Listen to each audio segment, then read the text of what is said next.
Hello बच्चों, कैसे हैं आप सब। आई होप कि सब बढ़िया होंगे और सबकी तैयारी अच्छी चल रही होगी। तो जैसा कि हम पिछले लेक्चर्स में इलेक्ट्रिक फील्ड के बारे में पढ़ा था, तो अब हम इलेक्ट्रिक फील्ड के न्यूमेरिकल्स स्टार्ट करते हैं। तो मैंने पहला बिल्कुल बेसिक से लिया है ये न्यूमेरिकल। तो इसको स्टार्ट करते हैं। क्या देखा कि 2 point charge each of magnitude plus Q R placed eight 2 vertices of an equilateral triangle of side L. Find the net electric field intensity at the third vertex. मतलब एक हमें इक्विलेटरल ट्राइंगल यहाँ पे गिवन है और उसके 2 vertices पे charge रखा हुआ है। मान लीजिए ये इक्विलेटरल ट्राइंगल है और उसकी साइड है एल। अगर एक साइड की लेंथ एल है तो जो अदर साइड होंगी उसकी भी लेंथ एल हो जाएगी। तो मान लेते हैं कि ए बी सी, एक हमारे पास ये इक्विलेटरल ट्राइंगल है। एक चार्ज ये है प्लस क्यू और एक चार्ज ये है प्लस क्यू। जैसा क्वेश्चन में देखा है कि दोनों का मैग्नीट्यूड सेम है और इक्विलेटरल ट्राइंगल पर साइड एल है। तो इन्होंने कि एल भुजा वाले किसी समबाहु त्रिभुज के 2 शीर्षों पर समान परिमाण के आवेश स्थित हैं। इक्वल मैग्नीट्यूड त्रिभुज के तीसरे शीर्ष पर परिणामी विद्युत क्षेत्र की तीव्रता ज्ञात कीजिए। तो कैसे निकालेंगे इसको। तो हमने पॉइंट चार्ज की वजह से इलेक्ट्रिक फील्ड का फॉर्मूला जो हमने पढ़ा था वो ये था हमारे पास, E = K Q अपॉन में R²। ये हमारे पास इलेक्ट्रिक फील्ड का फॉर्मूला था। तो इसी को हम अप्लाई करते हैं कि जैसे मान लीजिए ये A चार्ज है, इसकी वजह से, और C चार्ज है, C पॉइंट पे चार्ज है, तो इसके समय B पॉइंट पे हम इलेक्ट्रिक फील्ड निकालेंगे। हम कहीं पे भी चार्ज को मान सकते हैं। मान लीजिए अगर हम A और B पे चार्ज को रखते तो C पॉइंट पे निकालते हैं, B और C पॉइंट पे चार्ज को रखते तो हम A पॉइंट पे निकालते हैं। तो हम किसी पे भी निकाल सकते हैं। तो इसे प्लस Q चार्ज है, इसकी वजह से पॉइंट B पे अवे होगी ये इलेक्ट्रिक फील्ड। इस तरह से मान लीजिए E है मैग्नीट्यूड इसका और ये भी प्लस Q है, तो इसकी वजह से भी अवे होगी इलेक्ट्रिक फील्ड। तो इस पॉइंट पे ये यहाँ पे मान लेंगे हम कि ये इस साइड पे आ रही है, तब दोनों की डायरेक्शन। अब क्या होगा कि इलेक्ट्रिक फील्ड की हमें नेट इलेक्ट्रिक फील्ड निकालना है। तो देखेंगे नेट इलेक्ट्रिक फील्ड कैसे निकालेंगे। तो ये इक्विलेटरल ट्राइंगल है, समबाहु त्रिभुज है, तो इसका जो एंगल होगा वो 60 डिग्री हो जाएगा। ये एंगल वर्टिकली अपोजिट से ये भी 60 डिग्री हो जाएगा। मतलब जो कोण है समबाहु त्रिभुज में वो 60-60 डिग्री के होते हैं। तो ये 60 होगा तो ये वाला भी 60 हो जाएगा। अब हम ये 2 इलेक्ट्रिक फील्ड दे रखे, तो इनका जो रिजल्टेंट होगा वो हम रिजल्टेंट वाले फॉर्मूले से निकालते हैं कि ई नेट जो हमारे पास आएगा पॉइंट बी पे, उसको हम देखेंगे कि √E² प्लस होता है 2AB cos थीटा। तो 2AB की जगह आप E और E लिखेंगे और cos यहाँ पे 2 वेक्टर के बीच का एंगल 60 डिग्री। तो ये हम देखेंगे हमारे पास कितना हो जाएगा। ये हो जाएगा 2E², ये हो जाएगा 2E² और cos 60 को हो जाएगी 1/2। ये 2 से 2 कैंसिल, ये आ जाएगा 3E²। तो ये हमारे पास आएगा √3E। और E जो है यहाँ पे, जैसे ये इलेक्ट्रिक फील्ड है, अगर हम इसकी वैल्यू लिखना चाहें तो ये हमारे पास हो जाएगा KQ² अपॉन में L²। ऐसे अगर इस वाले इलेक्ट्रिक फील्ड की वैल्यू लिखना चाहें यहाँ से, तो ये हमारे पास हो जाएगा KQ² अपॉन L²। तो इसकी वैल्यू हम यहाँ पे ले सकते हैं, ये √3E, यानी कि KQ² नहीं होगा, यहाँ पे ये Q होगा, गलती से Q² लिखे तो यहाँ पे Q अपॉन में L² आ जाएगा। तो इस तरह से हमें ये निकालना आना चाहिए, किस तरह से हम निकालते हैं इसको। आप डायरेक्ट भी रिजल्ट को याद कर सकते हैं कि एक इक्विलेटरल ट्राइंगल पे अगर चार्ज रखे हुए हैं तो उसकी वजह से इलेक्ट्रिक फील्ड आती है हमारे पास √3E आती है। तो इस तरह से हम नेट इलेक्ट्रिक फील्ड निकाल सकते हैं। इसी तरह से इसी क्वेश्चंस को हम अब आगे देखते हैं कि और कौन से केस ट्राइंगल में बन सकते हैं।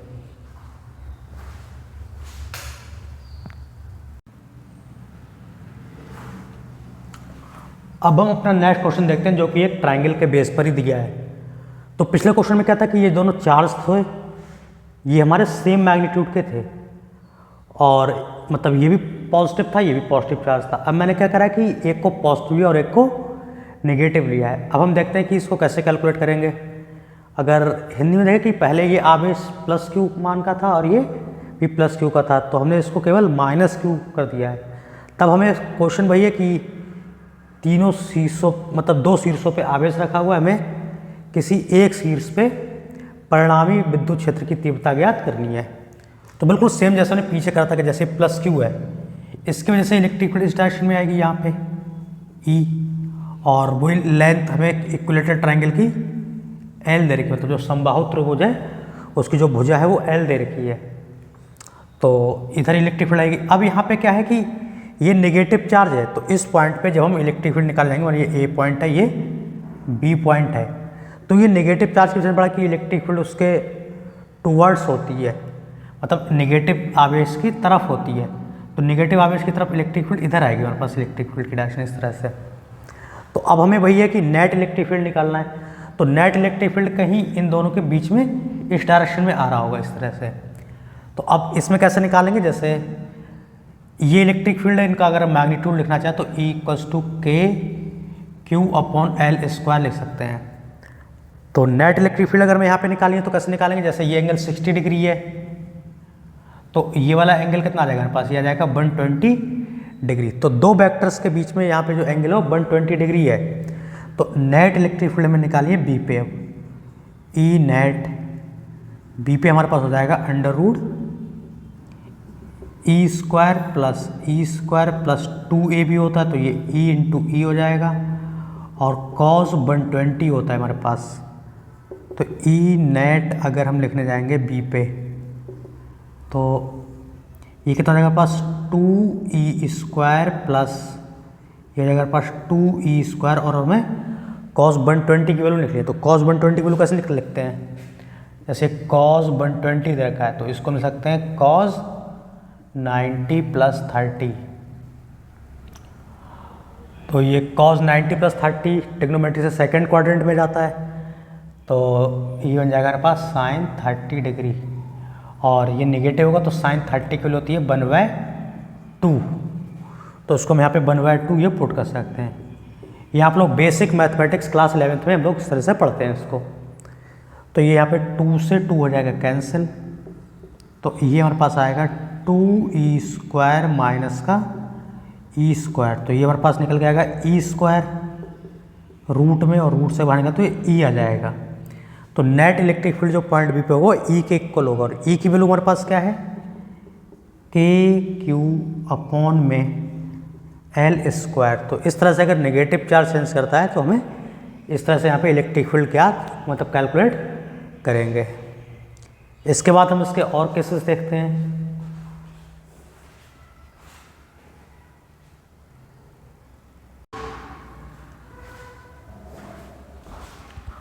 अब अपना नेक्स्ट क्वेश्चन देखते हैं। ये भी हमारे पास इक्विलेटरल ट्रायंगल के बेस पे क्वेश्चन दे रखा है। तो इसमें भी वही है कि दो चार्ज हमें दे रखे हैं, एक +2Q और एक +3Q, और इक्विलेटरल ट्रायंगल की दो वर्टिसेस पे रखे हुए हैं। तो किसी एक वर्टिसेस पे हमें नेट इलेक्ट्रिक फील्ड कैलकुलेट करना है। हिंदी में देखो कोई समबाहु त्रिभुज दे रखा है, और उसके दो शीर्ष पे दो आवेश रखे हुए हैं, एक +2Q और एक +3Q। तो हमें एक शीर्ष पे जो परिणामी विद्युत क्षेत्र है उसकी तीव्रता ज्ञात करनी है। कैसे करेंगे इसको, ये यहाँ पे दे रखा है हमारे पास समबाहु त्रिभुज यानी कि इक्विलेटरल ट्रायंगल। ये है A, B और C। साइड यानी कि इसकी जो भुजा है वो L दे रखी है। मान लीजिए यहाँ पे आवेश दे रखा है हमें +2Q, और यहाँ पे जो चार्ज है वो हमें दे रखा है +3Q। तो पॉइंट C पे हमें नेट इलेक्ट्रिक फील्ड निकालनी है, मतलब परिणामी विद्युत क्षेत्र हमें ज्ञात करना है। तो इसकी वजह से अगर आप देखें तो इधर ये E आ रहा होगा यहाँ पे E, और इसकी वजह से आप देखेंगे तो मतलब ये चार्ज अगर ये 3Q है तो इसकी वजह से यहाँ पे 3E आएगा, और ये 2Q है तो इसकी वजह से इधर 2E आएगा। ऐसे ही आप लोग भी करें। अगर आप ऐसे लिखेंगे कि K और चार्ज का मैग्नीट्यूड, तो उससे तो क्या होता है थोड़ी सी कैलकुलेशन लेंदी हो जाती है, हमें कम टाइम में क्वेश्चन सो करना। तो इसी तरह से आप देखेंगे जैसे +2Q भाई Q की वजह से जो इलेक्ट्रिक फील्ड वो KQ/L² होगी, तो 2 है वहाँ पे तो 2 से × हो जाएगा चार्ज में। ऐसे ये भी Q चार्ज है तो इसकी वजह से वही 3 से केवल आप × कर देंगे, और E की वैल्यू जो हमारे पास होगी वो हमें पता है कि क्या आएगी यहाँ पे KQ/L²। तो अब रिजल्टेंट हमें देखना है किधर किधर आएगा। तो ये 60 डिग्री है, तो ये भी हमारे पास वर्टिकली अपोजिट से 60 डिग्री आएगा। तो net electric field E net at, मान लीजिए ए बी सी, ये कोई सी बिंदु है, सी पे हमें निकालना है, तो रिजल्टेंट वाला वही हम फॉर्मूला लगाएंगे यहाँ पे कि 3e का स्क्वायर और ये रहेगा 2e का स्क्वायर, और पता है 2ab यानी कि 2 3e, यहाँ पे रहेगा 2e, ये रहेगा यहाँ पे cos 60, और cos 60 की हमारे पास जो वैल्यू होती है उसको हम पुट करेंगे यहाँ पे। ये रहेगा 9e स्क्वायर, ये रहेगा 4e स्क्वायर, 2 3 या 6 और 6 2 जा 12e स्क्वायर हो जाएगा। cos 60 की वैल्यू हमारे पास होती है 1/2, तो आप 2 6 12 करेंगे तो 9 और 6 15 और 4 19e स्क्वायर आ जाएगा। ये हमारे पास 19e स्क्वायर, तो इसको होते हैं √19e लिख देंगे, और e की वैल्यू हमारे पास KQ/L स्क्वायर, हमेशा लास्ट में पुट करें ताकि कैलकुलेशन ये रूट वगैरह हमें ईजी बन जाए। तो हमारे पास हो जाएगा KQ/L स्क्वायर। तो मान लीजिए यहाँ पे जैसे न्यूमेरिकल डेटा दे रखा है तो आप पहले e की वैल्यू कैलकुलेट कर ले, फिर यहाँ पे लिखते हैं। अगर आप न्यूमेरिकल डेटा में इसके अंदर लिखेंगे तो वो स्क्वायर रूट वगैरह निकालना थोड़ा सा टफ बन जाएगा। तो जो भी न्यूमेरिकल डेटा के क्वेश्चंस होंगे SCB वगैरह बुक में दे रखे हैं तो मैं उनको भी यहाँ पे आपको करके बताऊंगा कि जो हम कॉन्सेप्ट्स पढ़ रहे हैं वो क्वेश्चंस पे भी कैसे अप्लाई होंगे। तो ये मैंने ट्राइंगल के सभी यहाँ पे मोस्टली जो केस बन सकते हैं वो डिस्कस कर दिए हैं। इसके आगे हम देखेंगे अपने स्क्वायर के केस, किसे स्क्वायर की वर्टिसेस पे चार्ज रखे थे तो किसी एक कॉर्नर पे हमें नेट इलेक्ट्रिक फील्ड कैसे कैलकुलेट करनी होती है।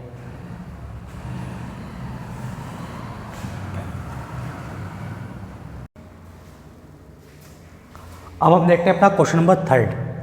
इसमें हमारे पास गिवन है 3 point charges Q + 4Q + Q are placed at 3 vertices of a square of side L।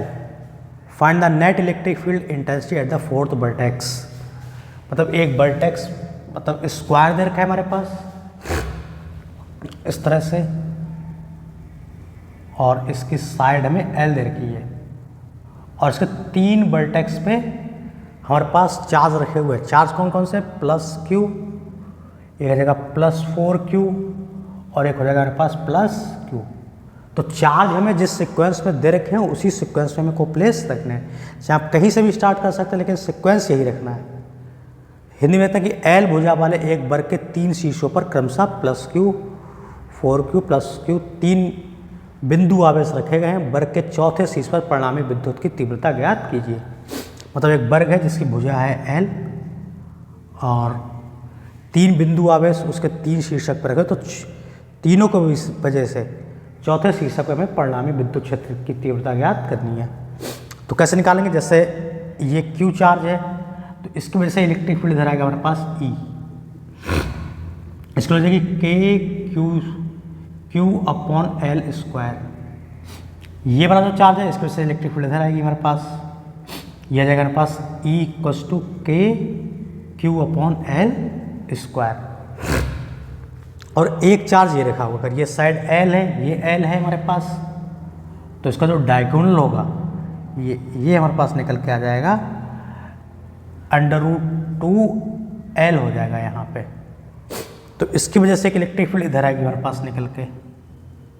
अगर इसकी वैल्यू लिखना चाहें तो ये हमारे पास हो जाएगी E', इसको लिखेंगे हम, तो ये जगह हमारे पास K, तब इसको थोड़ा सा सही से लिखते हैं। यहाँ पे मान लीजिए E' लिखा मैंने, तो ये जाएगा KQ अपॉन में इस पॉइंट की डिस्टेंस कितनी है? √2L, तो √2L का स्क्वायर हो जाएगा। और ये चार्ज जो है Q नहीं है हमारे पास, 4Q दिखे भी नहीं यहाँ पे, तो इसको हम चेंज करिए कितना हो जाएगा? 4Q अपॉन में 2L स्क्वायर। तो अगर इसको हम कट करें 2 2 या 4 हो जाएगा, तो हो जाएगा 2KQ/L स्क्वायर। और इसको अगर आप E के टर्म्स में लिखना चाहे तो ये 2KQ/L स्क्वायर, तो ये यहाँ पे हो जाएगा हमारे पास 2E हो जाएगा। मतलब E की वैल्यू ये देखी है। तो नेट इलेक्ट्रिक फील्ड अगर हम लिखें तो नेट इलेक्ट्रिक फील्ड हम लिखेंगे E नेट। मान लीजिए अगर हमको इसको वर्टेक्स का नेम देते हैं, मान लीजिए ये है A, ये हमारा था B, ये था C, अब हम देखते हैं अपना नेक्स्ट क्वेश्चन। हमारे पास एक स्क्वायर गिवन है जिसमें 3 पॉइंट चार्जेस इसके 3 वर्टिसेस पर रखे हुए हैं। तो एक 4th वर्टिसेस पे हमें नेट इलेक्ट्रिक फील्ड कैलकुलेट करना है। मतलब पिछले क्वेश्चंस की तरह बस यहाँ पे थोड़ा सा चेंज करा है कि ये मैग्नीट्यूड चेंज हो गया है। मतलब हिंदी में देखो तो एल भुजा वाले एक वर्ग के 3 शीर्षों पर 4Q, 2Q, 3Q के 3 बिंदु आवेश रखे गए हैं। वर्ग के चौथे शीर्ष पर परिणामी विद्युत क्षेत्र की तीव्रता ज्ञात करनी है हमें। तो कैसे करेंगे इसको? जैसे मान लीजिए ये हमारे पास इसकी जो भुजा है वो एल है, साइड एल दे रखी है। तो ये चार्ज है 3Q, तो इससे जो हमारे पास वैल्यू आएगी मान लीजिए उसका इलेक्ट्रिक फील्ड हमने यहाँ पे 3E मान लिया है। और ये जो 4Q है इसकी वजह से इलेक्ट्रिक फील्ड इधर आएगा हमारे पास, यह जाएगा पास 4E। अब क्योंकि ये लेंथ L थी, ये भी L हो जाएगी, तो इनमें जो E की वैल्यू आएगी हमारे पास वो सेम रहेगी दोनों केसेस में। लेकिन डायगोनल के अलॉन्ग जब हम इलेक्ट्रिक फील्ड निकालेंगे तो ये लेंथ चेंज हो जाएगी, तो वहाँ पे जो इलेक्ट्रिक फील्ड होगा वो हम E के टर्म्स में नहीं लिख पाएंगे। तो मान लीजिए ये मैंने यहाँ पे लिख दिया, यहाँ पे कोई ये E है हमारे पास, मान लीजिए इसको मैंने ये इस तरह से E लिख दिया यहाँ पे, E डैश लिख लीजिए, मान लीजिए E डैश लिख लिया क्योंकि इलेक्ट्रिक फील्ड हमारे पास डिफरेंट होगी। अब होगा जैसे ये वाली जो इलेक्ट्रिक फील्ड है ये तो इसके डायगोनल के अलॉन्ग रहेगी, और जो स्क्वायर का डायगोनल होता है वो 45 डिग्री पे इंक्लाइंड रहता है बेस के साथ। तो ये तो इलेक्ट्रिक फील्ड इधर आएगी, और ये 3E और 4E है, इसका अगर हम एंगल निकालेंगे रिजल्टेंट एंगल तो वो 53 डिग्री पे इंक्लाइंड होगा। मान लीजिए अगर इनका रिजल्टेंट निकालते हैं तो ये इसके साथ 53 डिग्री पे होगा एंगल निकालेंगे, और ये 45 डिग्री पे होगा। तो अब जैसे कि पिछले क्वेश्चन में क्या करा था कि दो चार्जेस की वजह से जो इलेक्ट्रिक फील्ड आ रही थी उसका हमने रिजल्टेंट इस 45 डिग्री के अलॉन्ग ही लिया था, और रिजल्टेंट को हमने कर दिया था ऐड।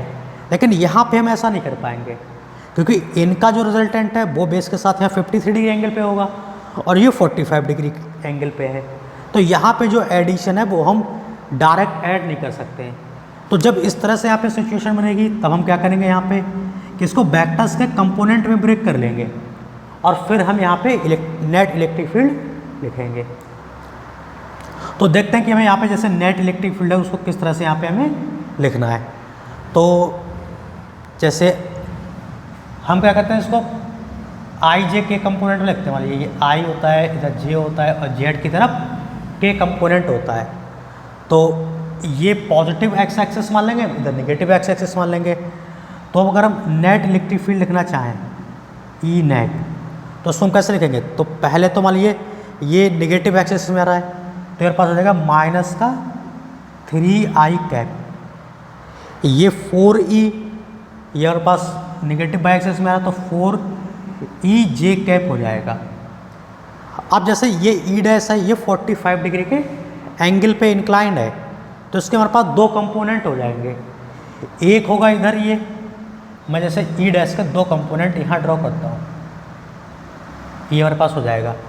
तो ये हमारे पास E डैश है और E डैश 45 डिग्री के एंगल पे है, तो इधर आएगा E डैश cos 45 और इधर ही आएगा E डैश sin 45। तो इस तरह से यहाँ पे हम दो कंपोनेंट लिखेंगे इसके प्लस में। मैं यहाँ पे लिख रहा हूँ प्लस E डैश cos 45, और ये भी देखिए नेगेटिव में आ रहा है तो इसको हम यहाँ पे ब्रैकेट में नेगेटिव साइन लगा के लिखेंगे। ये भी नेगेटिव बाई में आ रहा है तो ये हो जाएगा E डैश sin 45। तो इस तरह से हम यहाँ पे इनके रिजल्टेंट लिखेंगे। अब यहाँ पे क्या लिख सकते हैं, ये माइनस का 3 ये I होगा और यहाँ पे भी ये J कैप होगा, तो माइनस का 3E I कैप हो जाएगा, ये माइनस का 4E J कैप प्लस इसको लिखना चाहिए तो माइनस का E डैश I कैप और cos 45 को होती है 1/√2, तो उसको ऐसे लिखेंगे हम। ये हो जाएगा यहाँ पे प्लस, ये माइनस रहेगा यहाँ पे रहेगा E डैश J कैप और sin 45 की वैल्यू √2। इस तरह से हम इसका रिजल्टेंट लिखेंगे।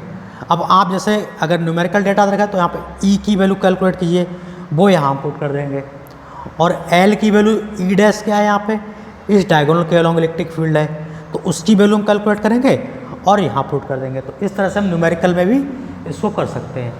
तो ये क्या है, कॉन्सेप्ट है न्यूमेरिकल करने का। आप पहले इसको सीखिए कि कैसे करके मैं रिजल्टेंट निकला है, कैसे करके सारी इलेक्ट्रिक फील्ड निकालनी है। उसके बाद हम न्यूमेरिकल डाटा जो भी दे रखा है उससे ईजिली क्वेश्चंस कर सकते हैं। अगर आप ये जितने कॉन्सेप्ट मैं बता रहा हूँ ये आपने सीख लिए, तो आप कोई भी स्टैंडर्ड बुक उठा लीजिए, कोई मॉड्यूल उठा लीजिए, प्रीवियस ईयर क्वेश्चन उठा लीजिए, वो सारे क्वेश्चंस हम ज़्यादातर यहाँ पे कर पाएंगे। तो ज़रूरी है कि पहले हम थ्योरी और थ्योरी के साथ जो कॉन्सेप्ट्स होते हैं उनको सीखें। डायरेक्ट क्वेश्चंस में जाएंगे तो आधी अधूरी चीज़ों से क्वेश्चन सॉल्व नहीं होगा।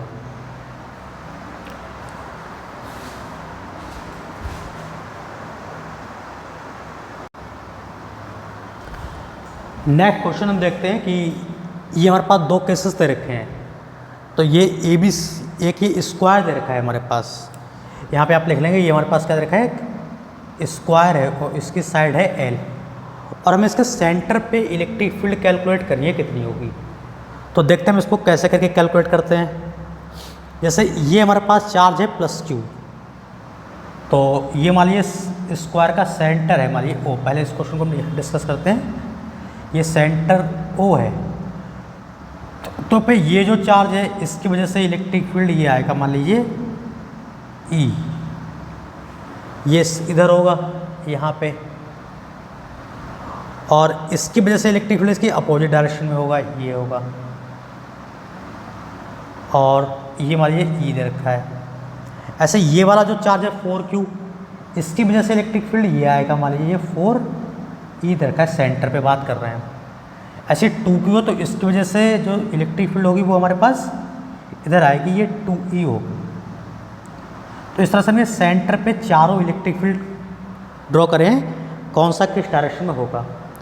अब होगा क्या, ये और ये तो इक्वल हैं मैग्नीट्यूड में और अपोजिट में, तो ये एक दूसरे को कैंसिल आउट कर देंगे।